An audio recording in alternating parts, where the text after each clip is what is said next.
Queridos irmãos e irmãs, devotos de São Judas Tadeu, hoje também, na verdade, são dois apóstolos. Jesus quis começar a sua vida pública chamando 12.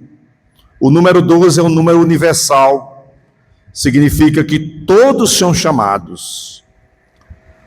Ele chama inicialmente 72 discípulos, e no meio desses 72, ele chama 12. O Antigo Testamento tinha as 12 tribos de Israel. O Novo Testamento, e Jesus também, começa com o mesmo número do Antigo Testamento, 12 apóstolos. A palavra apóstolo significa enviados. E ele chamou quem ele quis. Chamou pelo nome. O chamado foi muito pessoal.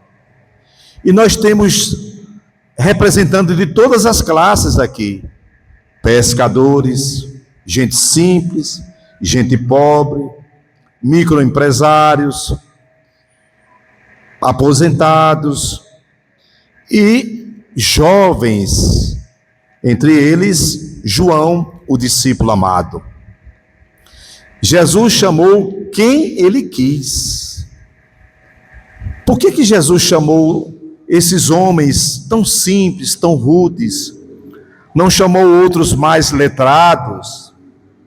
Porque Jesus os chamou para escutar a palavra, para guardar a palavra, para conviver com ele, para se familiarizar com ele e depois para enviá-los.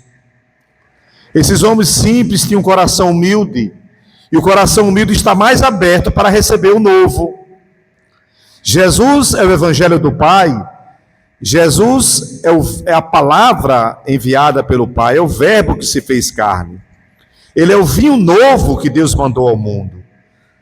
E Jesus tentou de várias maneiras encontrar corações abertos para plantar a semente do Evangelho. Nem todos quiseram. E por que chamou esses aqui? Porque eles são parecidos conosco. Gente séria, mas também no meio deles houve traidores. E na lista dos apóstolos, o evangelista faz questão de citar no finalzinho, diz assim: e Judas Iscariotes, aquele que se tornou traidor. Por que será que Lucas coloca esse detalhe? Para que nós que somos discípulos dele, hoje, não façamos o mesmo. Todos nós, com o nosso batismo, nos tornamos discípulos de Jesus, discípulos missionários de Jesus. Então, no fundo, São Lucas está dizendo: olhe, que não aconteça conosco, nem com ninguém, aquilo que aconteceu com Judas Iscariotes, que traiu o seu Senhor. E os outros são parecidos com a gente. Gente simples, gente limitada, gente oscilante na fé, somos nós. Os 12 têm as nossas feições. E a igreja tem a feição de Pedro, que foi um homem apaixonado por Jesus, mas teve seus altos e baixos. Horas falou: tu és o Cristo, Filho de Deus. Outra hora, Jesus disse a Pedro: afaste de mim, Satanás. Tu pensas como os homens. Então, estes homens aqui, que levaram a igreja à frente, são parecidos conosco. E eles se abriram, e Deus fez uma transformação profunda no coração desses homens.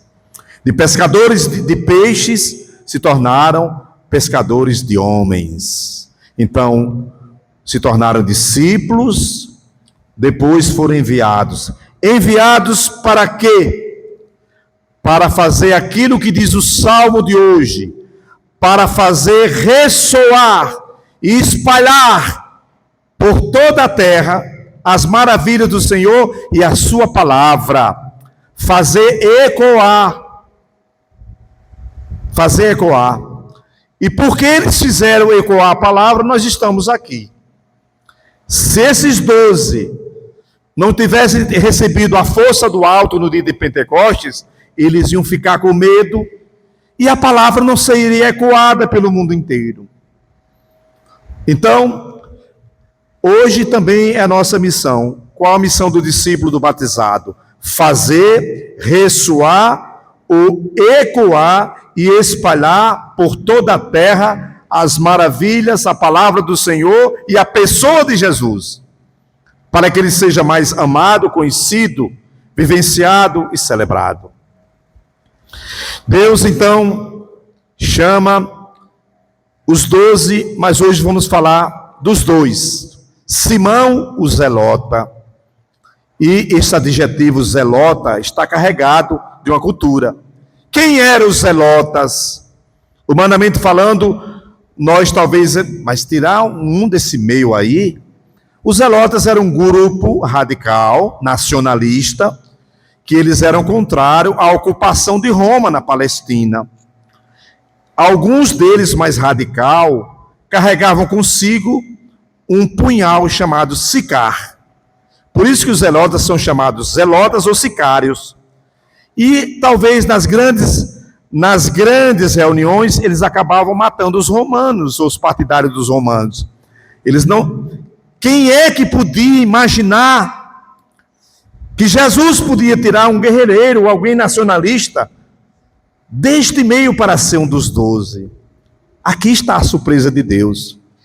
Assim como ele chamou um zelota, me chamou lá do sertão, chamou você, cada um na sua condição existencial. Se eu fosse perguntar aqui, como é que começou a sua vocação? Qual foi o seu encontro pessoal com o Senhor Jesus? Então, este ano santo, a igreja está pedindo isso, que a gente renove o nosso encontro pessoal com Jesus. Qual foi o dia que a gente se sentiu tocado e começou a exatamente seguir mais de perto a Jesus? Qual foi aquele dia? Você lembra? Foi na sua crise, foi na sua primeira comunhão, foi no seu casamento, foi no momento de alegria, foi no momento de dor? Qual foi o momento que você teve encontro pessoal? O Senhor te chamou e você foi sensível. Estava lá, Simão no meio dos zelotas. Jesus olhou para ele, eu penso que um olhar daquele que entra até o coração, e ele disse sim, um zelota. E Jesus também chamou Judas Tadeu. Judas Tadeu, ele deixou para nós um legado no Novo Testamento, nas cartas apostólicas, carta de São João, Timóteo, por ali tem a carta de São Judas. Deixou lá uma carta para nós, este apóstolo. E ele é considerado o santo que nos auxilia nas causas, como é que é? Desesperadas, né? Possíveis, Santa Rita de Cássia, nas causas desesperadoras, é assim que a gente diz, não é? E assim vai. Os santos são setas, os santos são intercessores, os apóstolos são aqueles que levaram adiante a igreja. Quando, nesse dia de escolha, nós vimos algo muito interessante. O Evangelho começa assim dizendo: Jesus foi à montanha para rezar.